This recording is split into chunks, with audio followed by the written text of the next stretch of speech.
Metafísica das Rosas, de Machado de Assis. Voz Iba Mendes. Pour la rose, le jardinier est immortel, car de mémoire de rose, on n'a pas vu mourir un jardinier. Fontenelle. Livro 1. No princípio era o jardineiro, e o jardineiro criou as rosas, e tendo criado as rosas, criou a chácara e o jardim, com todas as coisas que nelas vivem, para a glória e contemplação das rosas. Criou a palmeira, a grama, criou as folhas, os galhos, os troncos e botões. Criou a terra e o estrume. Criou as árvores grandes para que amparasse o toldo azul que cobre o jardim e a chácara, e ele não caísse e esmagasse as rosas. Criou as borboletas e os vermes. Criou o sol, as brisas, os orvalhos e as chuvas.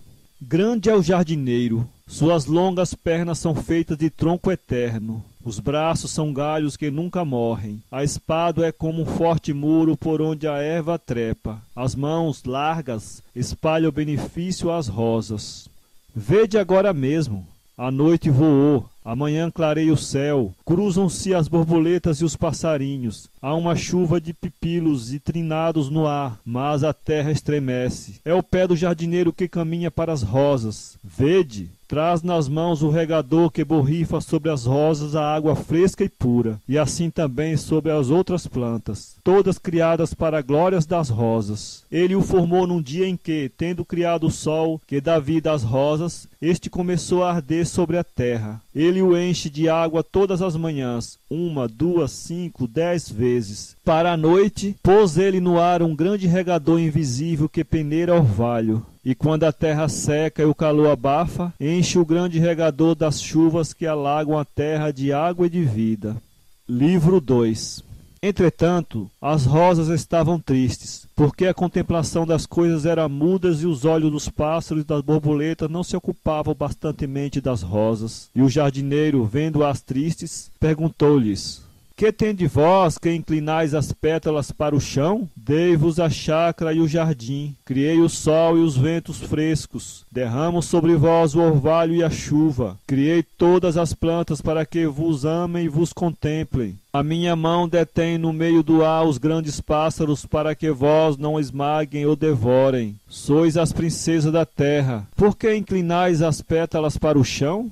Então as rosas murmuraram que estavam tristes porque a contemplação das coisas era muda, e elas queriam quem cantasse os seus grandes méritos e as servisse. O jardineiro sacudiu a cabeça com um gesto terrível. O jardim e a chácara estremeceram até aos fundamentos. E assim falou ele, encostado ao bastão que trazia: Dei-vos tudo e não estáis satisfeitas? Criei tudo para vós e pedis mais? Pedis a contemplação dos outros olhos, e ides tê-la. Vou criar um ente à minha imagem que vos servirá. Contemplará e viverá milhares e milhares de sóis para que vos sirva e ame. E, dizendo isto, tomou de um velho tronco de palmeira e de um facão. No alto do tronco abriu 2 fendas iguais aos seus olhos divinos, mais abaixo outra igual à boca. Recortou as orelhas, alisou o nariz, abriu-lhe os braços, as pernas, as espáduas. E, tendo feito o vulto, soprou-lhe em cima e ficou um homem. E então lançou mão de um tronco de laranjeira, rasgou os olhos e a boca, contornou os braços e as pernas, e soprou-lhe também em cima, e ficou uma mulher.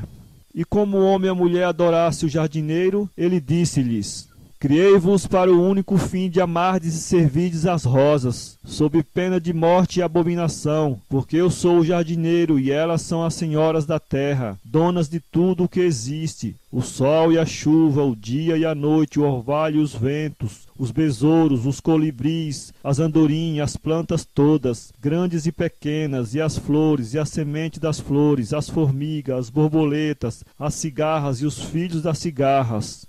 Livro 3. O homem e a mulher tiveram filhos e os filhos outros filhos, e disseram eles entre si: O jardineiro criou-nos para amar e servir as rosas. Façamos festas e danças para que as rosas vivam alegres. Então vieram à chácara e ao jardim, e bailaram e riram, e giraram em volta das rosas, cortejando-as e sorrindo para elas. Vieram também outros e cantaram em versos os merecimentos das rosas. E quando queriam falar da beleza de alguma filha das mulheres, faziam comparação com as rosas, porque as rosas são as maiores belezas do universo. Elas são a senhora de tudo que vive e respira.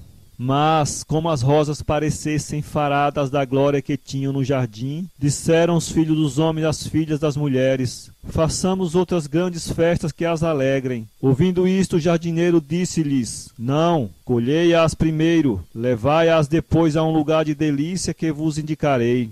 Vieram então os filhos dos homens e as filhas das mulheres e colheram as rosas, não só as que estavam abertas, como algumas ainda não desabrochadas, e depois as puseram no peito, na cabeça ou em grandes molhos, tudo conforme ordenara o jardineiro. E levando-as para fora do jardim, foram com elas a um lugar de delícias, misterioso e remoto, onde todos os filhos dos homens e todas as filhas das mulheres as adoram prostrados no chão. E depois manda embora o sol, pega das rosas cortadas pelos homens e pelas mulheres, e uma por uma prega-as no toldo azul que cobre a chácara e o jardim, onde elas ficam cintilantes durante a noite. E é assim que não faltam luzes que clareiam a noite quando o sol vai descansar por trás das grandes árvores do ocaso. Elas brilham, elas cheiram, elas dão as cores mais lindas da terra. Sem elas nada haveria na terra, nem o sol, nem o jardim, nem a chácara, nem os ventos, nem a chuva, nem os homens, nem as mulheres, nada mais do que o jardineiro, que as tirou do seu cérebro, porque elas são os pensamentos do jardineiro, desabrochadas no ar e postas na terra, criada para elas e para a glória delas. Grande é o jardineiro, grande e eterno é o Pai sublime das rosas sublimes.